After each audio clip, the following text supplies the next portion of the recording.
안녕하세요. "어떤 일로 연락 주셨을까요?"에 대한 변협 등록 가사법 형사법 전문 변호사 지재훈 변호사입니다.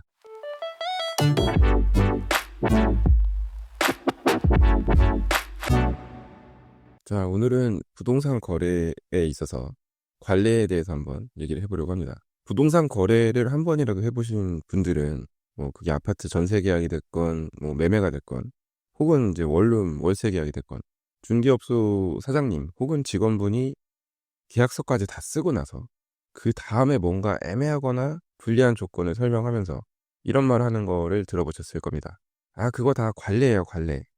즉 그 관례라는 말에 대해서 오늘 한번 얘기를 해 보려고 하는데, 이 관례가 뭔지, 법적으로 어떤 효력이 있는지, 그리고 여러분이 다음에 관례라는 말을 들었을 때 어떻게 대응해야 되는지까지 한번 말씀을 드려 보려고 합니다. 자, 먼저 개념 정리부터 해 드려야 될 것 같아요. 비슷한 세 개의 단어가 있습니다. 관례, 관습, 관행. 자, 이거를 이제 법적으로 한번 얘기를 해 보자면, 관습이란 사회 구성원들이 오랜 기간 반복해서 따르면서 '이건 따라야 한다.'라는 규범 의식까지 형성된 것을 말합니다. 자, 인제 민법 제1 조를 보면 "법률에 규정이 없으면 관습법에 의하고"라는 내용이 있어요.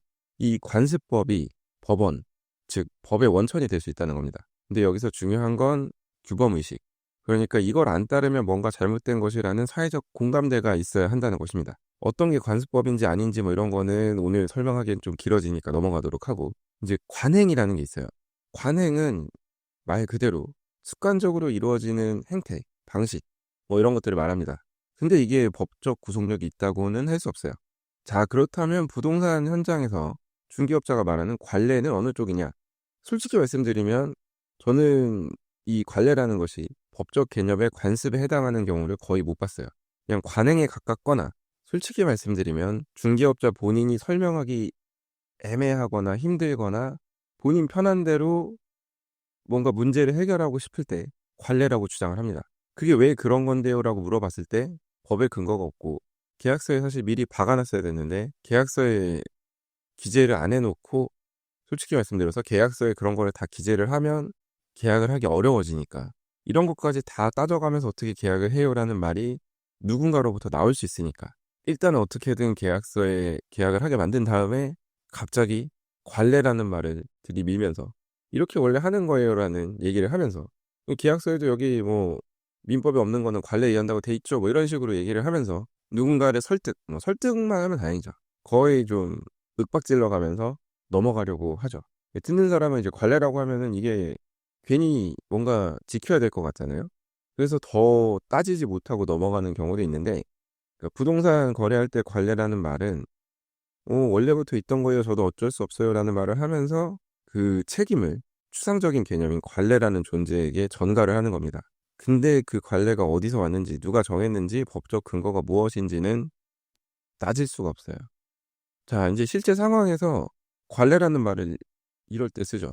뭐 이제 도배나 집의 하자 뭐 이런 거에 있어서 "누가 뭘 해 주는 게 관례다." 혹은 "누가 안 해 줘도 상관없다."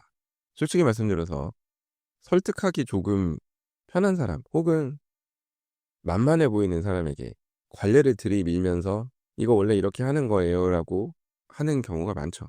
결국에는 일방의 양보를 받아내야 되는 상황에서 요즘 다들 서로 손해를 안 보려고 하잖아요. 조금의 손해도 보는 걸 다들 싫어하기 때문에 양보하라고 막 이렇게 얘기하면 또 "왜 나만 손해 봐야 되는데요?" 이런 얘기가 나오니까 그냥 이 관례라고 포장을 하면서 "아 이거는 관례상 원래 누가 부담하는 겁니다."라고 하고 넘어가는 거죠.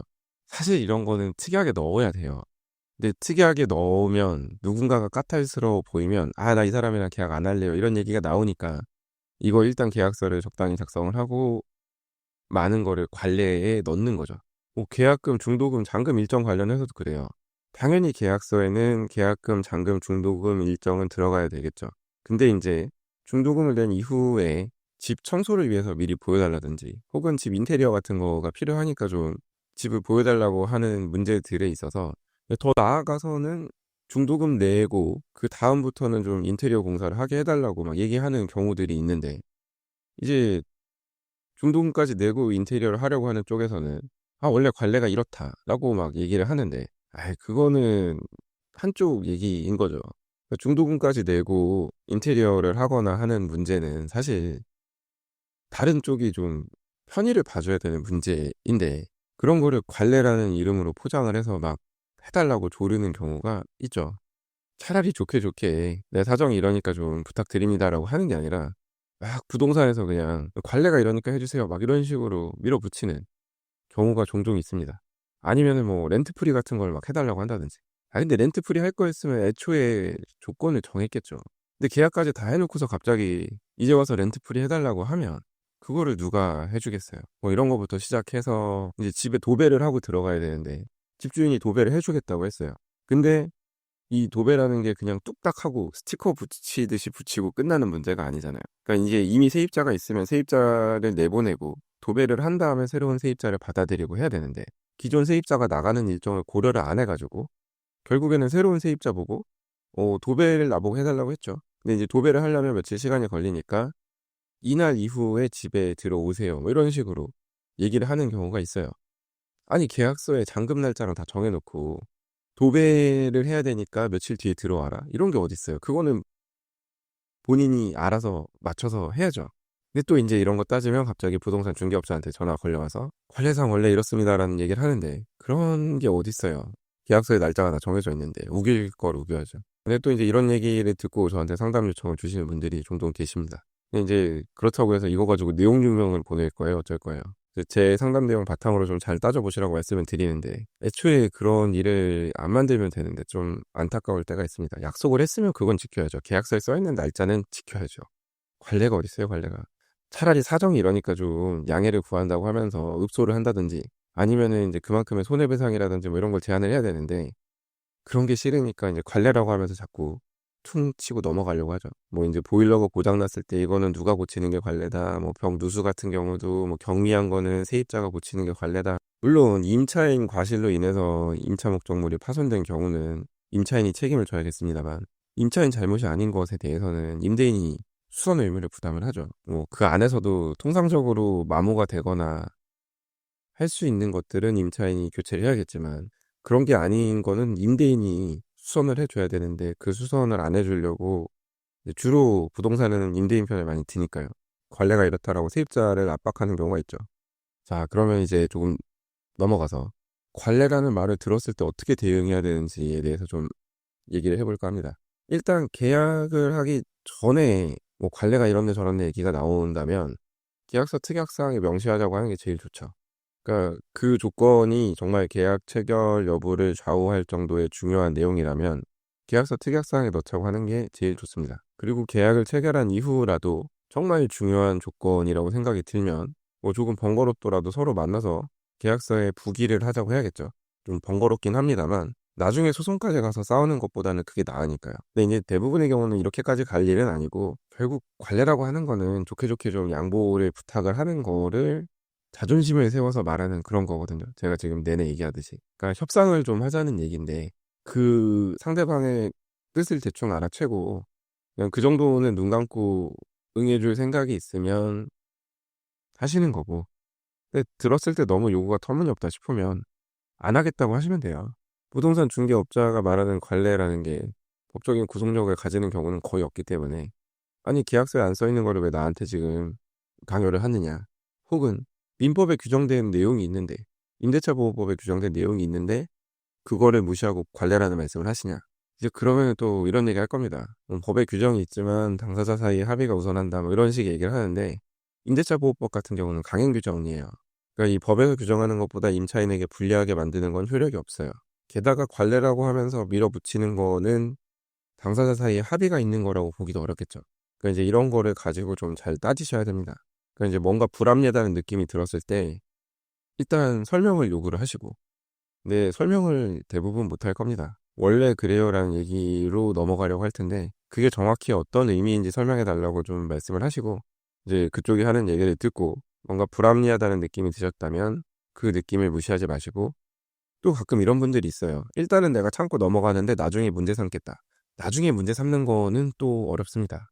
그러니까 그때 얘기 나왔을 당시에 오케이를 하셨으면 그걸 나중에 뒤집을 순 없어요. 나중에 불합리하다고 주장하는 건 어려워요. 그러니까 이제 그 타이밍에 따지셔야 됩니다. 그 타이밍에 따지지 못하고 계약이 깨질까 봐 혹은 내 탓으로 계약 파기의 책임이 돌아갈까 봐 얘기를 못 하시면 나중에 문제를 삼기는 어려워요. 결국에는 그걸 감수했다는 뜻이 되거든요.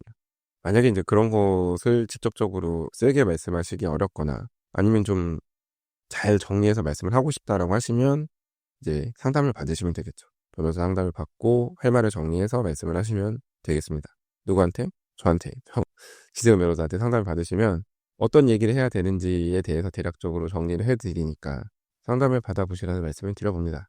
제가 이 팟캐스트를 녹음해서 올리는 이유는 이걸 듣는 분이 법적인 내용을 막 정확하게 기억을 하시라 이런 거라기보다는 뭐 요즘에 찾으면 나오니까요, 일단은. 그래서 이걸 듣는 분들이 최소한 이게 법적으로 따질 수 있는 문제인지 아닌지에 대해서라도 좀 아셨으면 해서 이런저런 얘기를 하고 있습니다.